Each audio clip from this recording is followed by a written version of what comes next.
Hello and welcome to Concert Pipeline. I'm Steve Jones. Today on the program we have Chris Slade, and I had a chance to interview and talk to Chris about so many great things that he's done, and we barely even scratched the surface because he's been making music for over 60 years.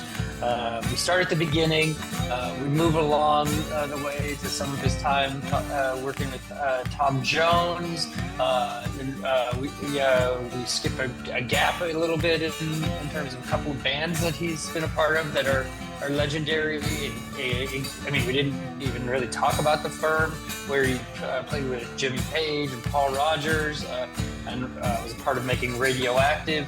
I mean, there's some stuff that we missed there in the middle, including Asia, his time with Asia, and his work with that band in the early 2000s. But we cover so much, and it was a great chat. We'll get into that in just a moment. And he does have a new album that's coming out this Friday. We'll talk about that as well. And so, all right. Before we do, just a quick update. What's going on with me? I am busy and not slowing down, and busy in a good way of just relaxing, being on vacation. I just this week took my kids on a cruise to Catalina Island and to Ensenada, and we took a little road trip driving down to LA to get there. And the drive down, not so bad. It was less than 6 hours. We stopped at Venice Beach for a little bit. I wanted to go to this location where, if you're watching on YouTube, you can see on my wall, I have art, which is Everything in Transit, Jack's Mannequin's first album, Andrew McMahon, his second band. And it's my favorite album of all time. And I realized that I don't know that I ever really knew that shot was from Venice Beach, but even though it's in the song Holiday from Rio, but I connected it and found where that was, and I wanted to go just be in that moment for just a moment. And I got a picture with my son there, and my daughter and my son walking past this exact spot, and it was just cool, and a cool moment to be in before our vacation, which we went to the port of Los Angeles, boarded the Royal Caribbean cruise, and then just relaxed and enjoyed ourselves and had a good time as a family, me and my kids. I mean, I got the unlimited drink package, so I could have whatever drinks I wanted, but I didn't go too crazy. And there wasn't really any going too crazy anyway, because the drinks were pretty soft and watered down, the tropical drinks, and I didn't want to have too many beers or anything, so I only had like 2 beers the whole trip.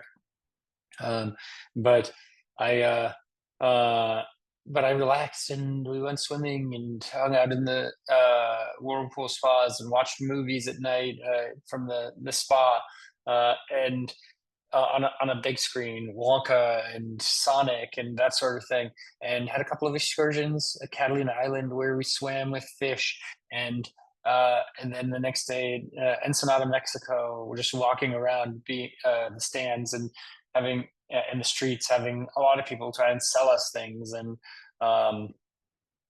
then I just bought a couple things for my kids, nothing crazy, and then we ended up back on the boat both days, having lunch on the boat, so we didn't spend too much time off of the boat.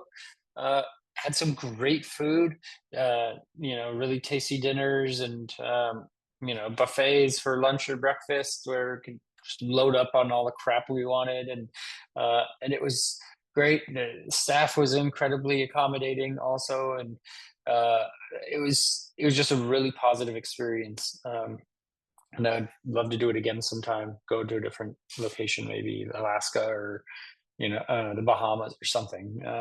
Although location didn't really even matter. You're just relaxing, and it's something I needed in my life, to just detox and relax and chill. And then went to the Giants game yesterday with my friend Colleen, and the Giants lost, but it was induction of 4 players into the Giants Hall of Fame.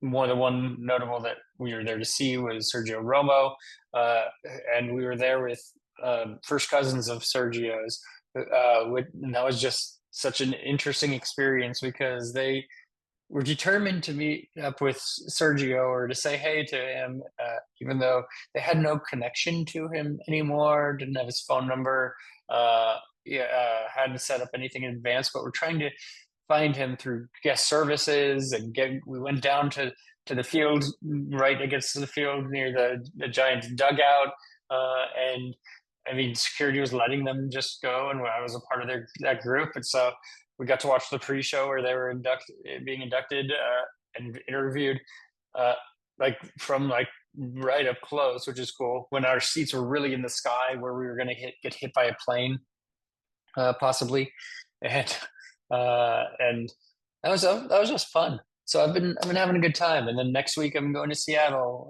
next weekend to see Something Corporate, and visit some friends up there. So I'm not slowing down, and I got a lot going on. But let's save all that.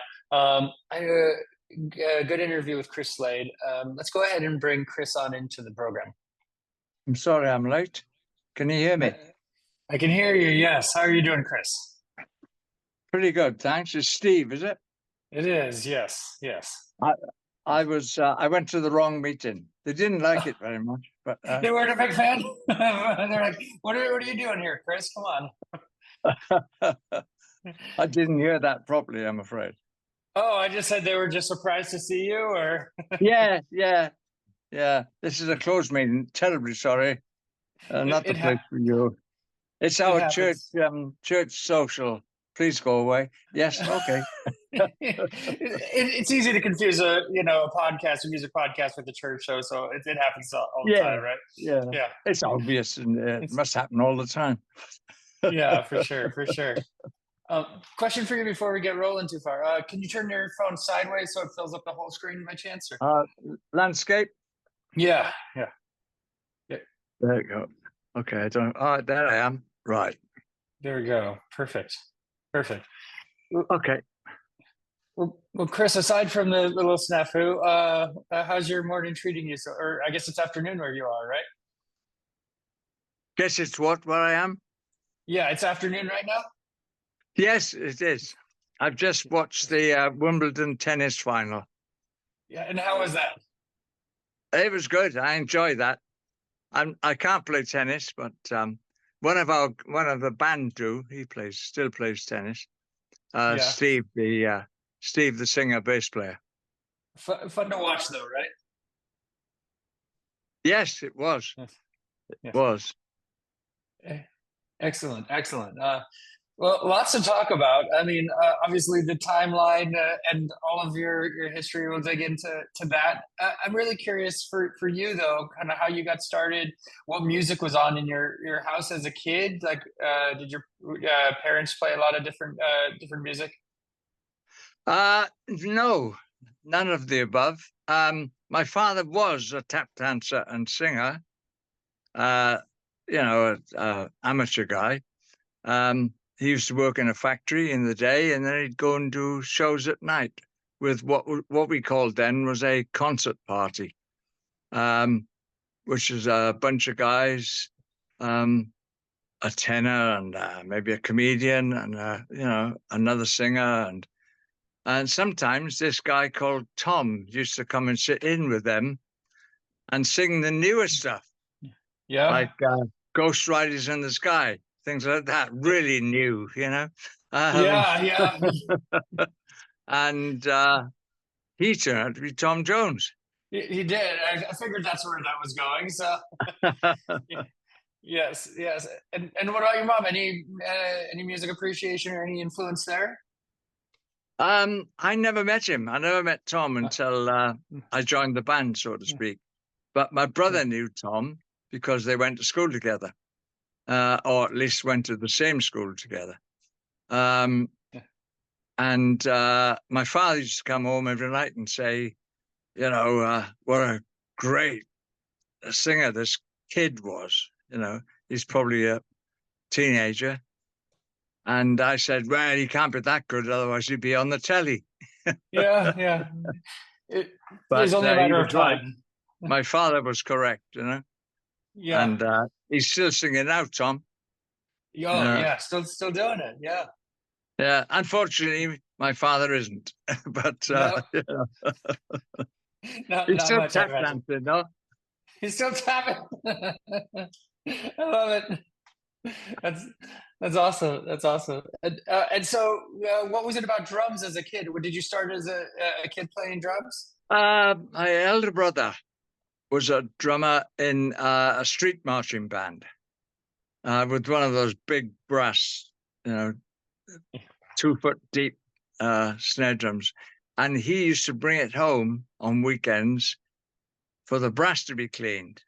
And guess who did the cleaning? I'm guessing his younger brother. Yep, my older brother, Danny. So for cleaning the drum, he taught me a few drum licks. And I thought that was fantastic. And you know, so anyway, if my brother taught me those things. So if anybody doesn't like the way I play, blame my brother Danny. Blame it on Danny. Yes, yes. And was it always drums for you, or were there any other Yes, instruments you dabbled with? surprisingly, I've no idea why or what happened, but I always say the drums choose you. You don't choose drums; the drums choose you. Yes. I think, which is true. I've heard many people say it, and it is true. So I just sort of started listening to mainly jazz because there wasn't a lot on the radio, and we didn't have a radio good enough to pick up things. You know, we had no TV. I didn't get a TV in my house till I was about 11, 12 years old. Yeah. But it hadn't been invented yet. It wasn't. So, yeah. It wasn't there yet. Yes. In due time. In due time. Uh, and and so was Tom Jones your first band that you were a part of? Yes. Yeah, apart from the youth club and things like that, Yeah. where, you know, there was a band. That was my learning process. Yeah. So yes, I was. It was Tom was the first band. Yes, so I Yeah. turned professional in 1963 with Tom when I was 16 years old. He was about 24, I think. I'm not quite sure of the age, but he was Yeah, a little bit something like older. that. Yeah. Yeah. And you met him in a shoe shop. You were working in a shoe shop at the time. Yes. And Yes, that's right. yeah. Um, Yeah. I could do things like in Spinal Tap. You know, sorry, sir, we haven't got that size. You know, do all that stuff. Um, and so I didn't want to go in a shoe shop. I was made Wasn't to by it, the it wasn't by your the dream? reception. Yeah. Say again. It wasn't your dream to work in a shoe Work shop? in a shoe shop? No, Yeah. no. Strangely enough, um, it wasn't. I wanted to be Ringo Starr, you know, Yeah. who was already successful with the Beatles, of course, Yeah. and you know, he was somebody I looked up to, of course, because he was in a huge band. Right. And I was very impressionable, and he's a very good drummer, actually. Yeah. Uh, and Did, I saw him a few years later, and I was very impressed by the way he played, and he swung like hell. He yeah. really made the Beatles swing. You know, honestly, he did. It was absolutely amazing. Um, but I'm trying to think. Oh, the guitarist, they'd sacked their drummer, Tom Jones and the Squires. Yeah. Tom Jones, they were called the Senators then. Tom Jones and the Senators had sacked their drummer the night before. And an assistant in the shop said, "You're a drummer, you should go for this." And I said, "Well, they're not going to want me, are they? You know." And then a few hours after that, the guitarist came into the shop to buy a pair of shoes, spookily enough. And I went up to him after, you know, serious nerve thing. Oh You my had to God! work up the courage. Yeah. Yeah. He was like 25, 26, and I was 16. You know, Yeah. huge age difference, especially back then. And I went up and said, "You need a drummer for your band, don't you?" And I'm a drummer. And I lived by Tom, which I did. I'd never met Tom, but I knew where he lived, because he was a bit of a local hero, you understand. Yeah.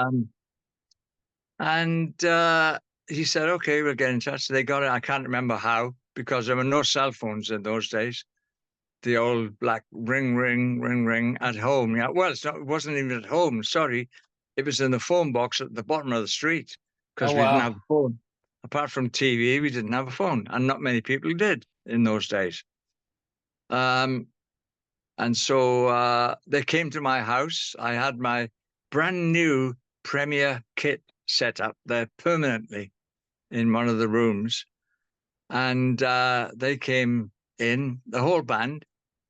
And I remember Vernon, the bass player, said, can you play the start to Walk, Don't Run? And that was quite difficult in those days. But I rattled it off because, of course, I'd learned it. Yeah. And it was a big song at the time, the Ventures song, Walk, Don't Run. And they said, after I'd finished that, they said, okay, let's go to the pub and rehearse. So they each grabbed a drum, including Tom, Uh-huh. and we walked to the bus stop, got on the bus, all of us, the drums under the stairs, and we went to Puntfree, changed buses again, and went to Abercynon, where the rehearsal pub was. And on the way, Tom said to me, we're rehearsing in a pub. How old are you? 16. Can you drink? Yes. I'm You afraid. started young. I'm afraid I could. I did start young. Unfortunately, I wouldn't recommend that to anybody today, any children, any mother or father, because I know, it's just, it was terrible, but it was a different world back then. Yeah. And a few years later, or no, a few years earlier, I had full school uniform on with my satchel and my tie and my cap. And I'd go into the bar and say, can I have a pint, please? And they'd give me a pint. They just give it to you. They don't check ID or anything. None of that. So None of that. No. It was like, oh, he wants a pint. I'll give him a pint. In full school uniform. Yeah. Not to be recommended, kids. Not to be recommended at all. It's a terrible thing to do for your health, for every other reason. But it was a different world.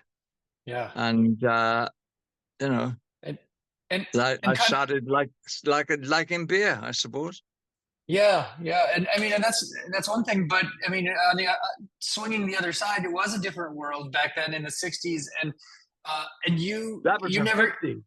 That was the 50s. Okay, so that was the '50s, and kind of moving into the '60s. I guess what I'm trying to get is you never did any drugs or anything. You stayed away from all of that. Like, I'm curious how you were able to stay away from that. Yes, well, not Tom, nor anybody else in that band took drugs. It just wasn't in our culture. Yeah. We were in deepest, darkest Wales, and drugs weren't around. Thank God. But I was always afraid of them. I knew people took them. Yeah. In London, especially. And when we went to London, we got warned. Don't go on the drugs, fellas. They're all on the drugs. That Mick Jagger, he's on the drugs. Like, they're all, look, stay away from the drugs, all right? Yeah. So with that warning ringing in our heads, we finally drove to London. And we starved. Yeah. Because we couldn't get any work. No. And we were a bit of an anachronism. We were very successful in South Wales. I was earning twice as much as my father was working in a factory. Wow. With Tom, because it was a well-known act. And we played all the miners' clubs and steelworkers' clubs. And Tom had a fantastic voice. We were a rock and roll band. We did Julie Lewis and Little Richard and songs like that. Then Tom would sling in a ballad. And people in South Wales just loved that, Yeah. So we were very successful there. Then we went to London and starved, literally. Yeah. We used to eat every other day because we couldn't afford to eat every day. No. Um, Wow. and luckily, then we got a gig supporting the Rolling Stones in That'll London. put some food in your mouth, won't it? So Say yeah, again. that'll put some food in your mouth, won't it? Like supporting the Rolling Uh, Stones. Believe it or not, no, it didn't. We Oh, didn't make really? any money out of that at all. But Wow. that was my first, what you would call, professional gig. Although we Yeah. weren't paid, you got Yeah. to get paid when you're, when you're a professional, you should be paid. You But should be. no, Yeah. we didn't make anything off that. I think it was just the kudos of supporting the Rolling Stones. Yeah. And the whole of Oxford Street, which is the main thoroughfare, shopping thoroughfare in London, was closed down with young kids, girls and boys who were fans of the Stones, you know, Yeah. and they blocked the whole of Oxford Street, so no traffic could move because there were thousands, and this was a tiny club in Oxford Street, Yeah. and it held about 200 people, but I reckon there were about 500 that night. It Yeah. was so hot, quite unbelievable. I remember it now. And I spoke to Bill Wyman a few years after that, Yeah. quite a long time after that, maybe 30 years. And I said, "Oh, you remember that gig in Tiles? And we were supporting you." And he said, "Oh, yeah, thing hot, wasn't it?" 40 years Yeah. later, he remembered how hot it was. Oh, Um, it was a memorable heat, huh? Yeah. so, that was my first dip into the world of rock music, really. And of Yeah. course, in those days, we were called beat groups. Even the Rolling Stones were called beat groups or pop groups. The Beatles were a pop group. Rolling Yeah. Stones, the Rolling Stones were a pop group. Off group. They were. Um, and they had really long hair. Actually, it was about as long as yours. Oh, really? In reality, yes, Yeah. that was long hair in those days. It's yeah. It's pretty Um, out of control, huh? it wasn't as long as mine, but Right. along Right. to it. Somewhere in between. Yeah. Yeah. Yeah, yeah. And so did opening for the Rolling Stones like open doors for you beyond that? I think it must have because we then got noticed by a record company, which was Decca Records back then, Hmm. and Tom did our manager was a singer-songwriter called Gordon Mills, who had written a few hits, pop hits, Puppets, of and course. um, and we and Tom were asked to do a demo for Gordon of one of his songs. So we went to the recording studio, Regent Sound in Denmark Street. Actually, it's famous. In Yeah. fact, the Stones used to go there. And we recorded this song called "It's Not It's not Unusual," unusual. Yes. and we just knew It's it was a hit record. We knew, it wasn't like, like "Oh, that'll be good, wouldn't it?" We went, "This is a number one song," and Tom knew that, and he said to Gordon. Gordon said, "No, you can't have it because it's written for somebody else. It's written for Sandy Shaw, in fact, who was very big at the time." yeah. Um, and Sandy listened to it and said, "I can't do that song. It belongs to the guy who's singing on it," which was Tom. Wow. And it went from there, Yeah. and it turned into "It's Not Unusual," which was, and Jimmy Page played on that record. You did. And so many people that he was just that's not the right word, but he was a session man, Yeah. and it ended up being a Yeah. big record all around the world for Tom. Do you remember So hearing that on the radio the first time? hearing it, is that what you Yeah. asked? Yeah. Do you remember the first time you heard it on the radio? No, I remember hearing it on the television because Yeah. we did a show, a TV show, which was on in the afternoon, and it was the New Musical Express poll winners show, and they used to have it every year, and everybody was on that. The Beatles, Yeah. the Stones, the Who, Jerry and the Pacemakers, all the 60s bands you can think of were on that show. Dusty Springfield, and dozens more. I think the Beatles did 10 minutes and the rest of us did 5 minutes. Yeah. But shows were only, the Beatles only ever played on, at least maybe until they went to the States, they only ever played for 20 minutes. That was top of the bill time, 20 minutes. So I think they got, and the Stones were quite big by this time. They hadn't written anything yet, but the Beatles had. And the Stones didn't start writing for quite a few years. Jagger and Richards, you know. Yeah. So when we did that show with them in Oster Street, they hadn't written anything yet. It was a Chuck Berry song called "Come On," and I bought it. Actually, I was a fan. Yeah. And you know, it was great to do a show with them because you felt part of the whole rock scene, if you like. Well, pop scene in Pop to those pop. days. Yeah. It became rock. It became rock bands in the 70s. Not before then. We were beat groups. Yeah. So you know, it was a big. I think it came from America, the rock band thing. We're not a group, So, man. We're a band. yeah. Oh, Yeah, because there was and rock. I mean, like Elvis was. I mean, he considered pop or was he considered rock at that point? he was considered past it at that time. Yeah. He was still great, still brought out records, still had hit records. But to the young ones who like the Beatles and the Stones, he was like gone, man. Gone, Yeah. man, gone. Yeah.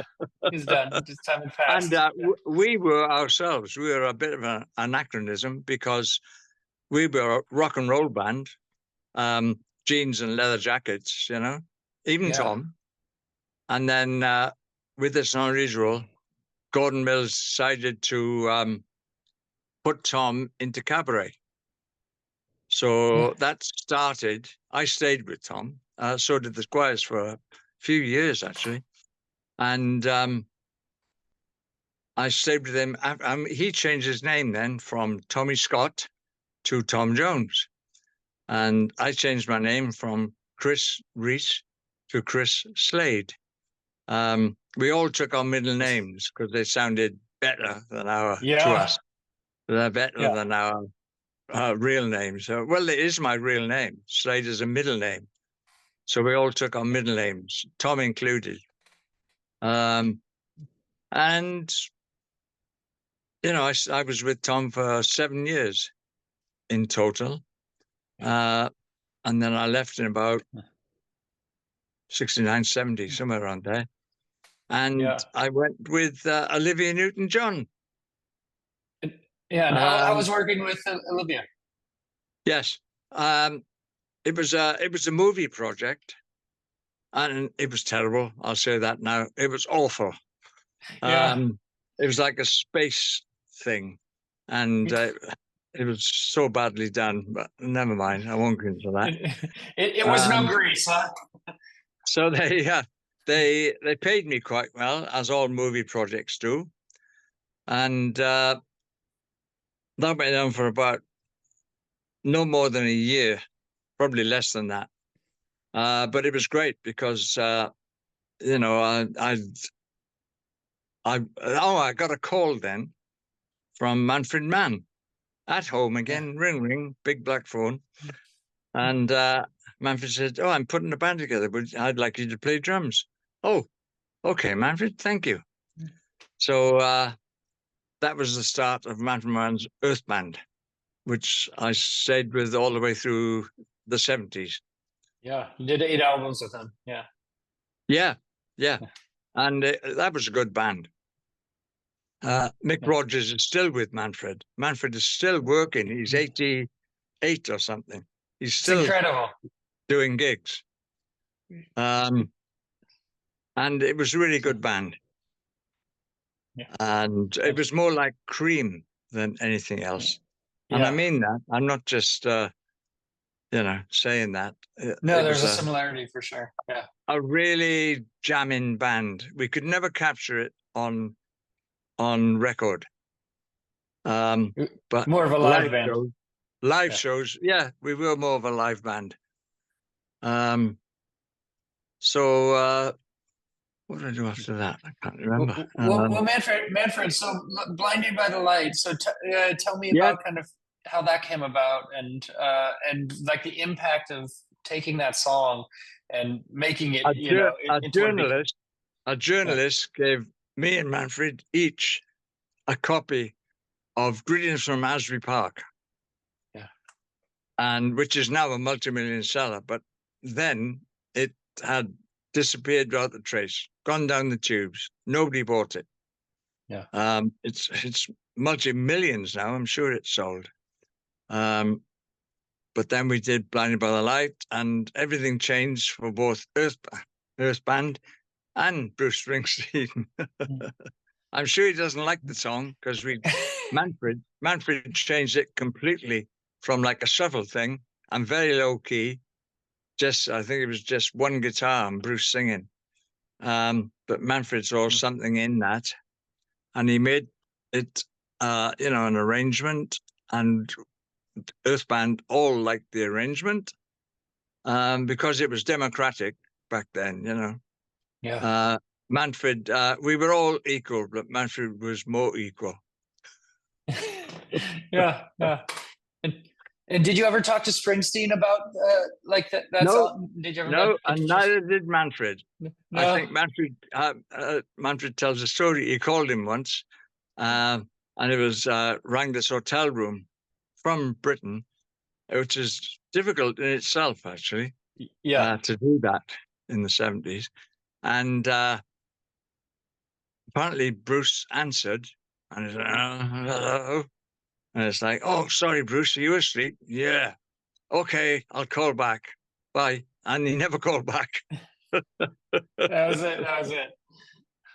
Yeah, that was the whole thing. But I'm sure it enhanced both our careers, Blinded by the Light. So very pleased to do that. And I spoke to Max Weinberg, Yeah. Springsteen's drummer, E Street Yeah. drummer. Yeah. He came to see the Firm when a few decades on, and I said, "Oh, Max, I thought I'd better tell you, I was the drummer on Blinded by the Light." He said, "Oh man, that kept us going for years." Because you can imagine the royalties coming in to Yeah. Bruce Yeah. They're from getting that. they're getting paid, even if they're not playing it. They're getting paid. And then Bruce could afford to pay him, properly. Yeah. Not that he didn't before, but so I'm sure it was much appreciated by everybody involved, Yeah. writers and players. Yeah. Yeah. And how are the shows with Manfred? Tell me about that live dynamic that you Yes, we did one song which was a single called "Davy's on the Road Again," written by a few people, but one of the Loving Spoonful wrote it as well. And it was, and we wanted to capture this live feel if we could. So we did it live, and we did it into a recording desk, so that we could mix it properly and all the rest of it. And that had? was quite successful. It became a hit record for us also. And, it just shows that we just could not get that live thing. But we were a good studio band and a good live band. So, we did quite well for the 70s. It was very Yeah. good. I Yeah. enjoyed that because it was a creative time for me. I learned to write lyrics and how to put a track together, Yeah. um, and work with the instruments. And we always used to record at the same time, the same as AC/DC.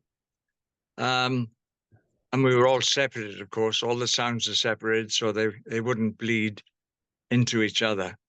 Yeah. And we just used always used the things I learned there, production and all sorts of things. And the culmination of that, of course, is the new album, the new Timeline album, Yeah. which is called Timescape. I'll just reach into my locker here and Yes. there Oh, you it got a is. copy right there. Yes. Yeah. Um, so There you go. Yeah. I tried to use as as many. It reminds you of an Earth Band album, actually, Yeah. because it's very, very diverse. It Um, is. you've heard it. Yeah, yeah, I've listened to it, and it's a double album. And so the first is all originals. The second is covers of songs that you've been a part of, and through different bands and what have you. And I mean, a good amount of AC/DC, which you work a good amount of AC/DC into your live set also. Um, Yes, of we do half AC/DC and half Earth Band, Uriah Heep, Asia, Asia. all sorts of stuff. Um, and we got two singers, and one singer does the AC/DC, and one singer does the Earth Band stuff type, Uriah Heep. And Stevie G also plays bass. So the other two in the band, James Cornford, he plays guitar phenomenally well, Yeah, and Mike Clark is the keyboard player. He also is the second rhythm player for AC/DC stuff.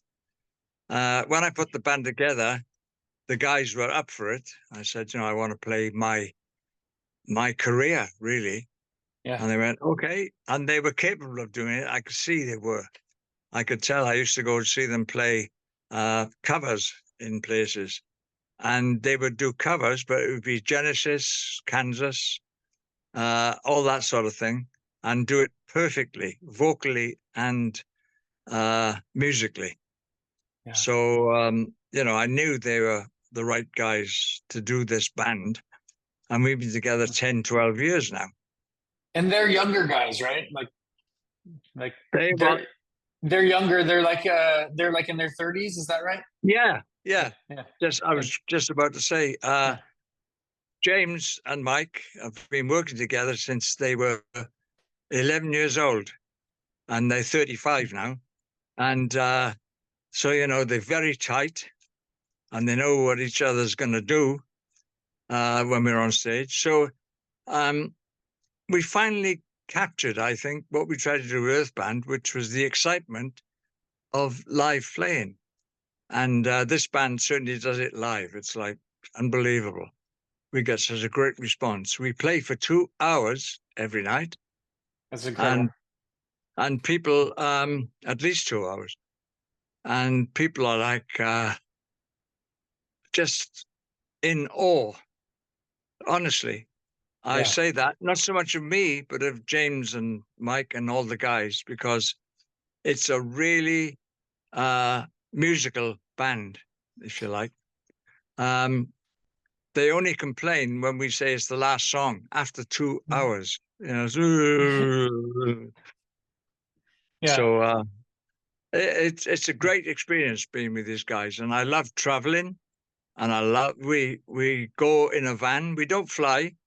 We have yeah. some places where it's hard to get to, like Sardinia and places like that.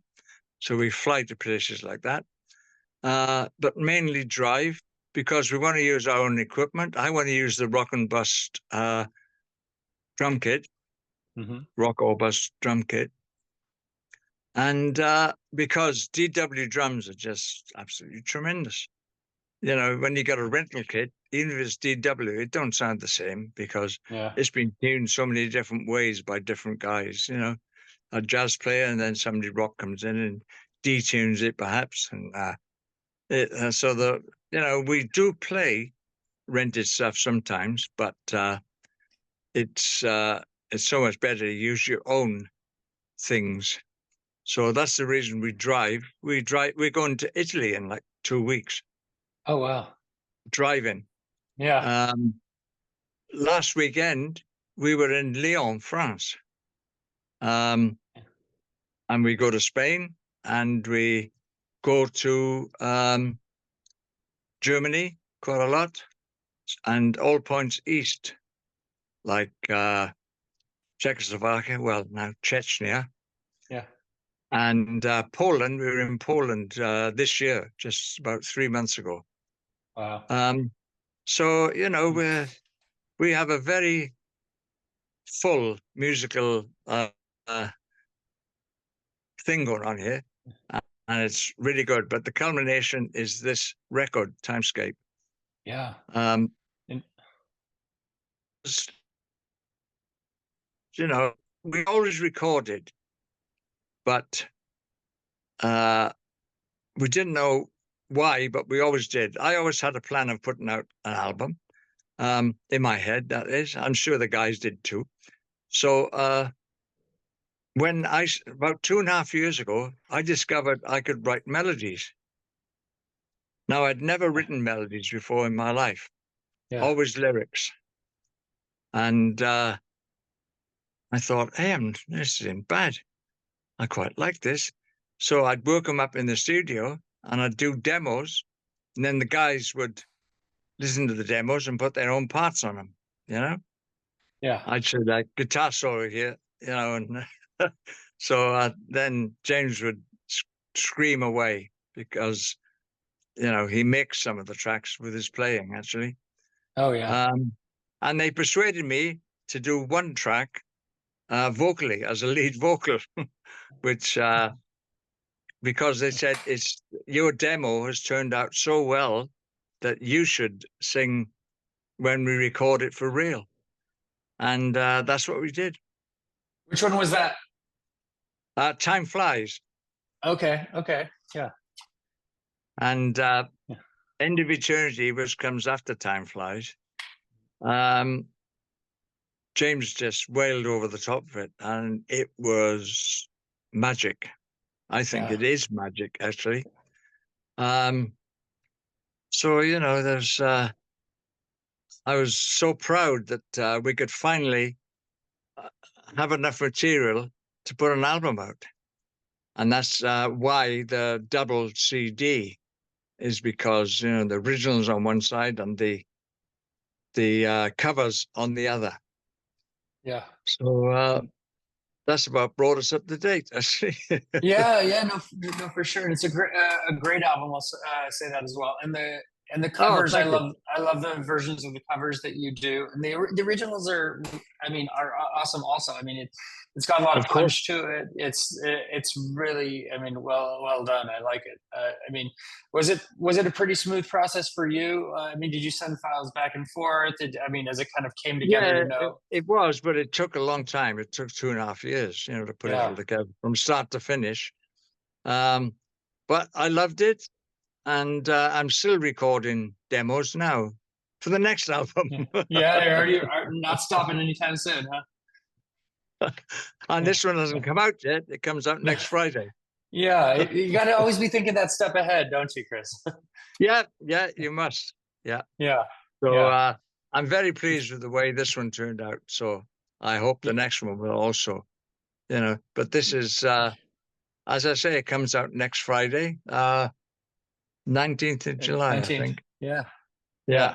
yeah, Um, so, it's and in like 10 days, or not even that, a week. yeah, It's about a week yeah, from now. yeah, yeah. 5 Um, days exactly. Yeah, and so, very, very pleased. And it's had yeah, great yeah, response, like you just said. yeah, Um, Journalists and DJs seem to love it. So I hope that will continue with when the public start buying it, Yeah, for Um, sure, for sure. Um, so I'm very optimistic. yeah, and Chris, I do want to hear a little bit about your time with AC/DC. I know you've talked a decent amount about it, but just like, what was life like on the road with them? You know, I mean, I'll tell you, I've never gotten to see AC/DC live, and I'm kicking myself because like 16 years ago, I had tickets, and then I just couldn't. I was in a place where I couldn't really afford them necessarily, so I sold them and kind of almost regretted it a little bit since. And so Yeah, I it's a never got great. to see them, and you got to play and be there and be in, and everything, and that's just incredible. So, what was that like for you? They're a great band, and Angus is a great performer. So you wouldn't regret it because Yeah, you'd be caught up in it like everybody else.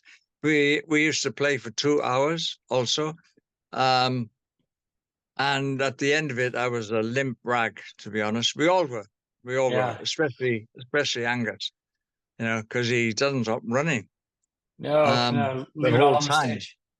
Yeah, he's just running around all over the place and playing furiously, you know. And anybody who's been to an AC/DC show will tell you that, it's a great show. And the last time, the Rock or Bus tour, we played to 80,000 people every night. Wow. And the first tour was a bit different, but nevertheless, there was still a hell of a lot of people. Um, and that tour was, you asked me what it's like, that tour was in buses, and the Rock or Bus tour was in private planes Wow. and Yeah. really nice hotels. So Yeah. that's the difference, It, between the two tours. yeah. Um, but they were both great, and AC/DC have never put a foot wrong when it comes to, and they're always on time on stage, always. Yeah. Um, so if the show's supposed to start at 8, they're on at 8 o'clock, bang on, bang. When Axl joined, is that all the stories about Oh yeah. him turning up 3 hours late or something. He never did that with AC/DC, um, because I had so much respect for them and Bon Scott also, of course. Yeah. When he was alive, Axl was a big fan of his and the whole AC/DC band, of course. And he played a great part when Brian could no longer make it. Mhm. Um, Axl stepped in and I didn't know he had that voice. I didn't know he Yeah. could sing like that. The different side Now, of him, right? Like, yeah. he's not Brian. He couldn't, and Brian couldn't be Axl. But you know, what a great job at a moment's notice for him to do. I Yeah. had nothing. I had nothing in that decision. That was Angus and the other guys. So they didn't even tell me Angus didn't even tell me that Axl was going to be the next day. He was just one of Um, the guys auditioning, right? Like, yeah, we tried about 4 or 5 guys out of all types, and then I said, "Oh, have we got a day off tomorrow?" He said, "No, Axl Rose tomorrow." Axl Rose? Yeah. Um, okay, okay, guys. And I was amazed, and he was a really nice guy actually. yeah. And I was amazed at his voice that he could hit those notes, And he always warmed up for 2 hours before show and warmed down to 1 hour after. And I know he Oh, did because I was in the next room to him. yeah. Yeah. Oh yeah, Axel's off, right? Oh, that's incredible. And you mentioned his timeliness. Like, I saw Guns N' Roses on the Chinese Democracy tour. That must have been like '05 or something. And yeah, with none of the classic band or anything. But and yeah, they didn't come on until like after midnight, 2.5 hours Oh, after the previous band or something, and you're just waiting and waiting to see if he showed. And they showed up, but it was so late. And but then I saw saw Guns N' Roses a couple years ago at a festival, uh, and punctual, right on time. And I'm like, yep. I mean, Wow. he figured it out, obviously. Like, and he got Well, he over. said, Axl said on stage when he was back with Guns N' Roses, Yeah, um, he mumbled that with AC/DC, he's been taken to boot camp yeah, because he said, they told me if I mess up, you get the boot. yeah. It wasn't Axl's band. There's a legacy of AC/DC that you don't want to mess with, and everything, right? Yeah, Yeah, he had, you know, he was fantastic. As I said, he was telling jokes. He was, you know, he was, yeah, he came across as a very nice guy. Now, I've heard all the horror stories, same as you have, yeah, uh, but there was no hint of that when he was in AC/DC. yeah.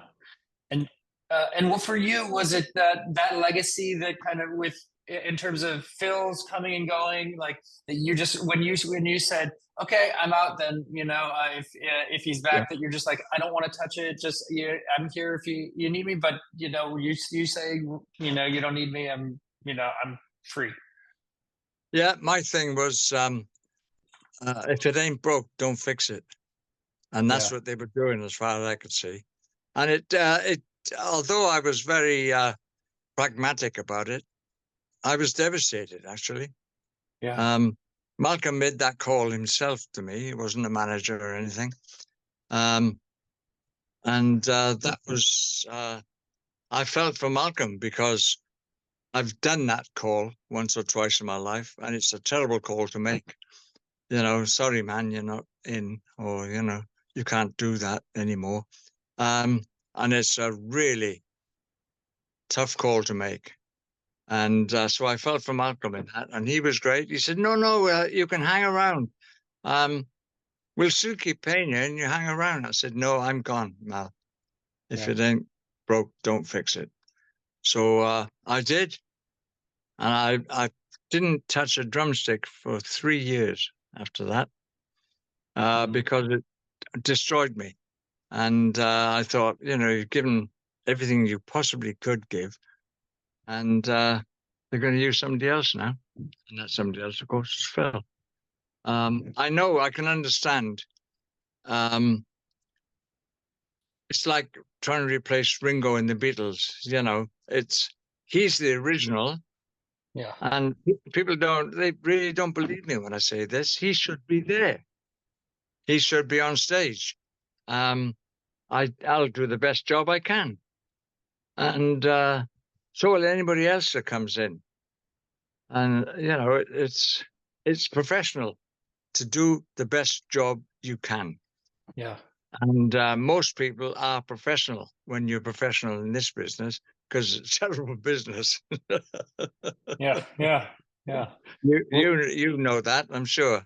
oh yeah, yeah. But it's incredible just that I mean, in that moment, you took the high road, and you had that gratitude for the opportunity that you had been given, and kind of been like, okay, I had the chance to do this.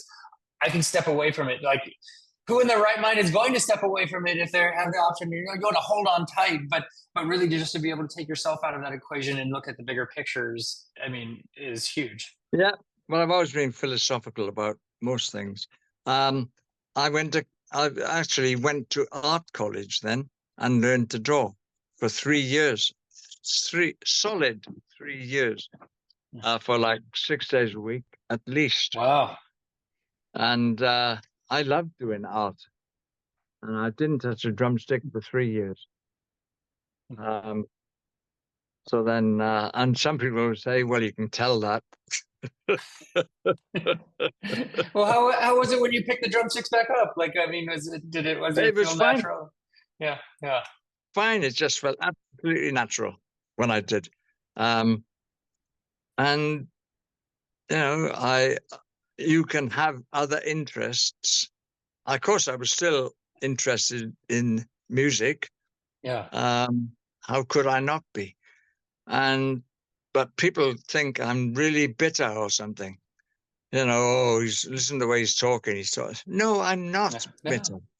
no. Um, I was disappointed, greatly disappointed, but Bitter? No, that's not in me, I'm afraid. No, no. Uh, But and so, and hold a grudge? No, I don't hold grudges. Um, so it suited me to be that way that I was. yeah, yeah, for sure. Um, so, Chris, a couple questions before we wind out. I'm in the Bay Area in California, and I'm Oh yeah, curious. Do you have any memorable shows that you played in the Bay Area? Places that you really enjoyed? I Uh, remember we played a gig with Bill Graham many years ago, many decades ago, and it was Earth Band.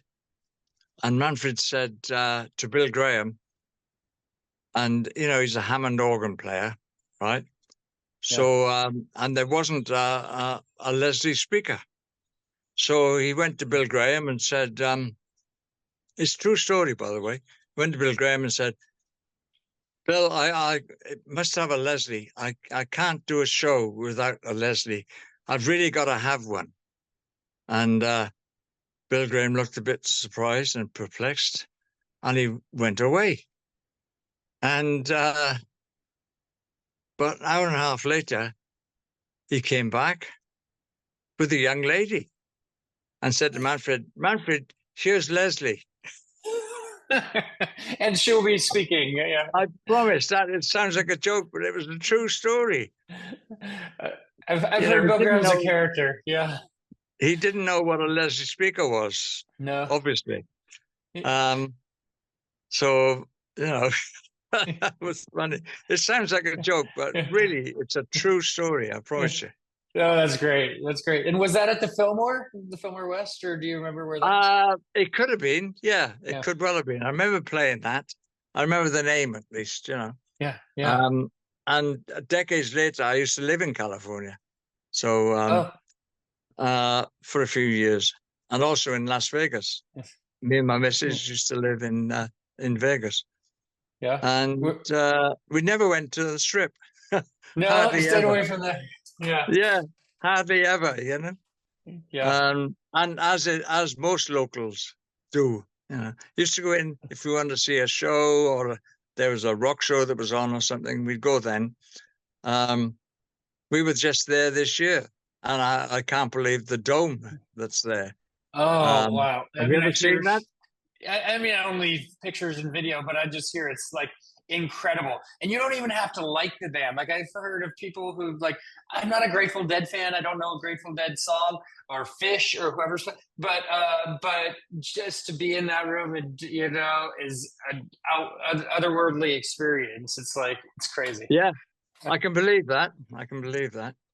Uh, so I only mentioned that because it's the big thing that's happening in Yeah, Vegas at the moment. I know. I need And to get there for that.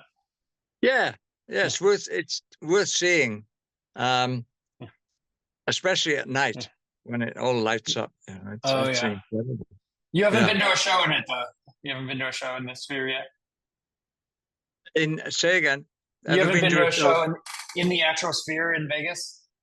No, No, no. no, I'm no. the sphere. Yeah, I meant. I said yeah, yeah. dome, but Oh yeah, yeah. you I know know what you mean. you know what I meant. I Yeah, know. I gotcha. Yeah, the yeah, sphere. Yeah.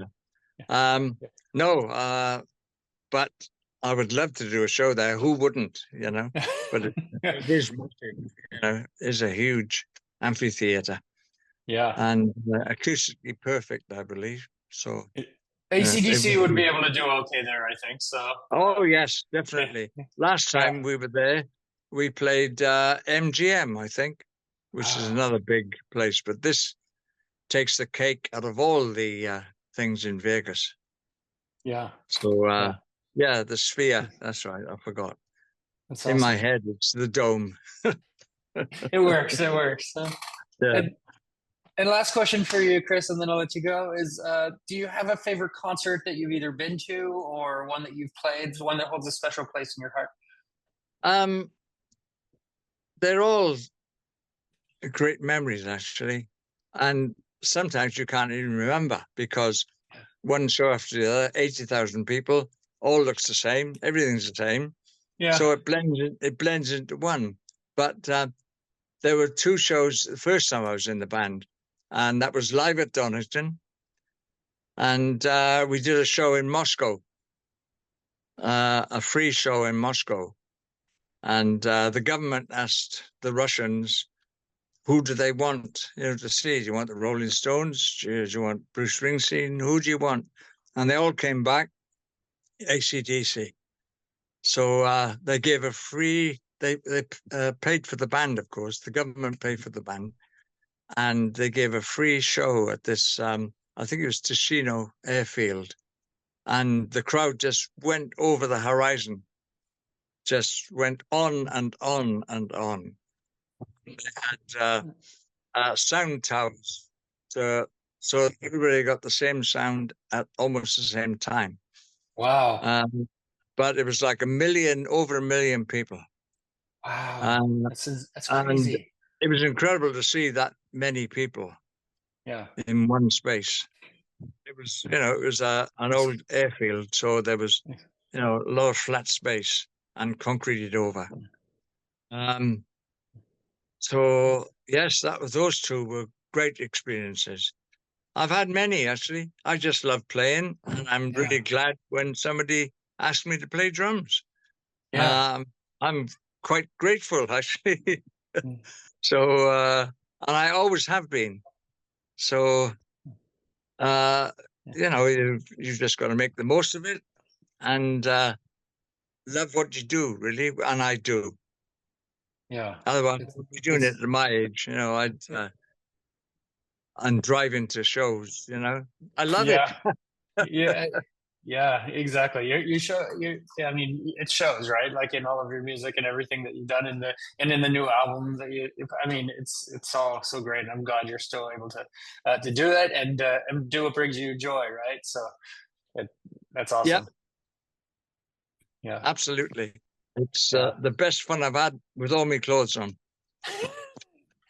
Did you always have all your clothes on when you played? No. Yes. It's better that way, probably. So, very cool. Well, Chris, I want to thank you for taking the time today. I really appreciate it. It's great hearing all your stories and the new music and everything as well. And I enjoyed it. I enjoyed telling those stories because people haven't heard them. I'm writing a book, but I've given away a lot of my secrets on these. You are. But that's great. I mean, just tell me quickly about the book. Like, what status is it in, and how is it coming along? I've been writing it for about 90 years. It's coming out next week, and to coincide with the album. And it won't be, but I wish I had. Everybody keeps saying to me, "Have you finished the book yet?" No, I'm sorry. Too busy playing music. Too busy writing an album. Yes. Writing a book is hard work, very hard work. Music is a lot of fun. It's very hard work, but it's a hell of a lot of fun also. Yeah. So, you sort of forget about doing the difficult stuff, don't you? When put it to the side. It'll be there. It'll be there. When, It has been written, but it hasn't been collated yet. Yeah. So I'm in the process. I actually am in the process of putting it all together into a book. It might be 3 books, actually. I don't know. Or decades long, Well, I look forward to checking that out and hearing more of your stories in that as well. So I'll let you know when it comes out. Definitely do. I'd be excited to check it out for sure. So thank you. Yeah. Chris, we'll have a great evening ahead, and good luck with the album release next week and the shows that follow. Okay. Thank you very much indeed. That's very nice of you, and it's great to be here talking to you. And I really appreciate it. As I said before, I really appreciate it, especially at my age. It's like, okay, man. So thank you very much, and I'll see you next time with the book. All right, it's a plan. We'll see you then, okay? Okay, bye for now. Thanks, Chris. That was my interview with Chris Slade here on Concert Pipeline, and that takes us to the final segment on the program, the music news.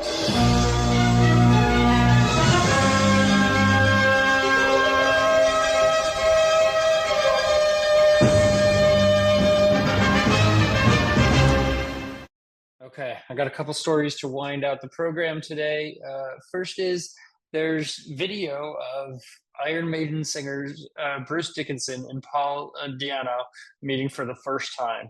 So it's a coincidence of scheduling that allowed both singers to meet on July 13th, just two nights ago.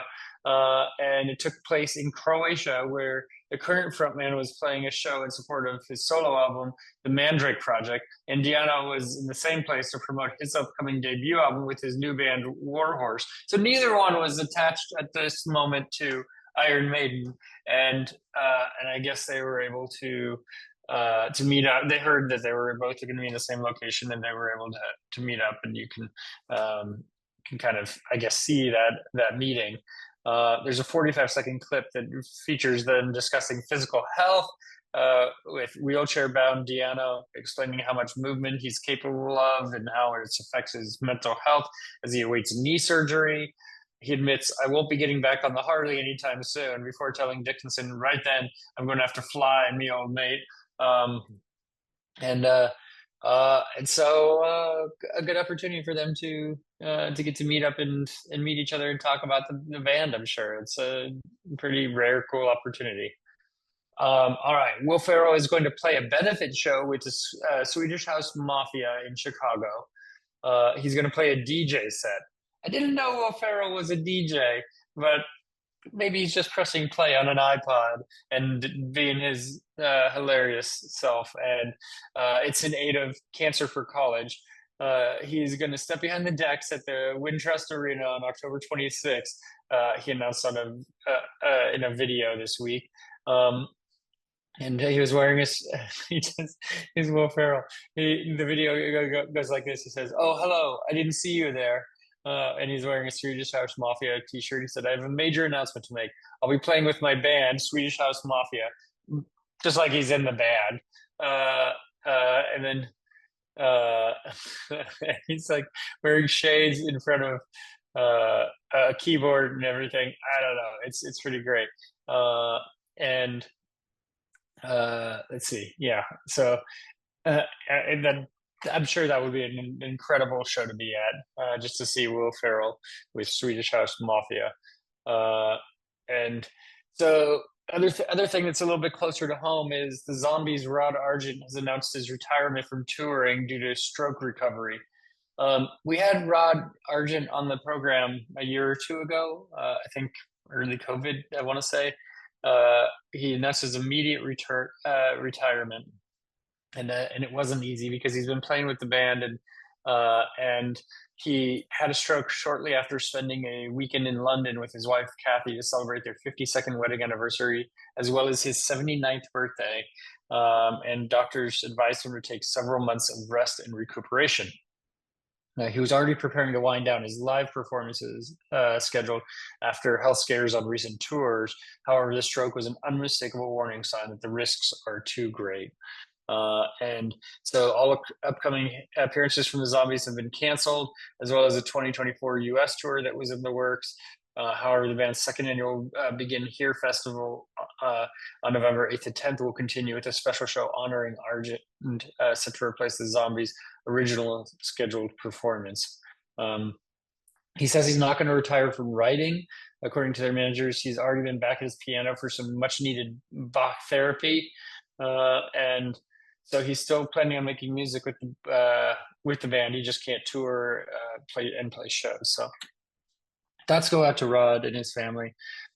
It's, I mean, this interview that I have today was an example of just like these rockers who just do it until the very end, and it's so admirable that they're able to keep going and do what they love. And if something gets in the way of that, it's like it's this thing that's missing, from you.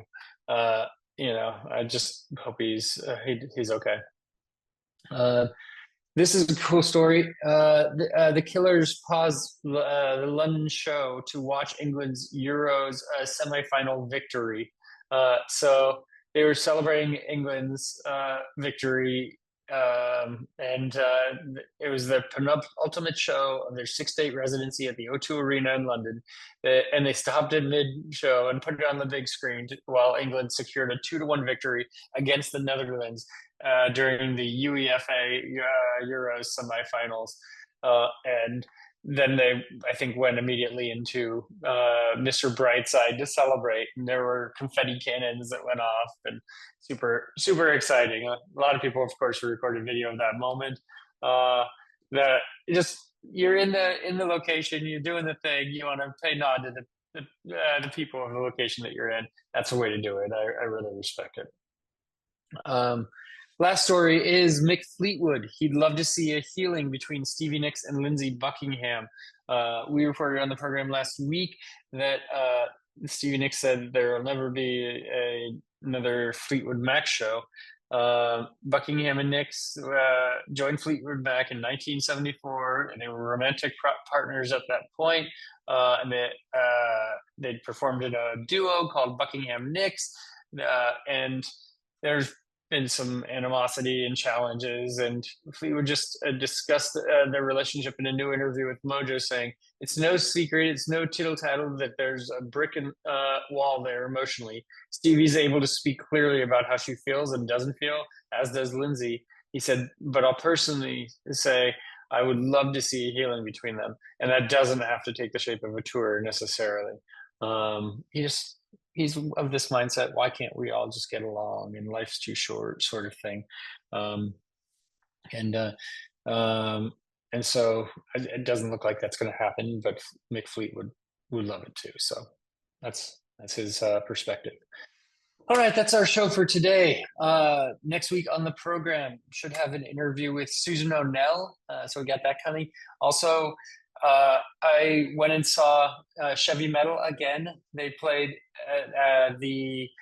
after the Kings game, the Sacramento Kings game at the Golden One Center, and I got to meet Taylor Hawkins' son Shane Hawkins, who's a 16-year-old badass on drums. I got to meet him after the show very briefly. Got a picture with him, and also, you know, the band's been messaging me also because they like the pictures that I took and wanted to use them, and so I'm talking to them about doing an interview. I would really enjoy that. That'd be a lot of fun. I don't know if it's going to happen or not, but maybe we'll bring a song or two in from the Chevy Metal show also, and that incredible drum solo that Shane does, which is just so freaking badass. All right, we'll see. So that is our show for today. Thank you for tuning in. For all of us here at Concert Pipeline, I'm Steve Jones. We'll catch you next time.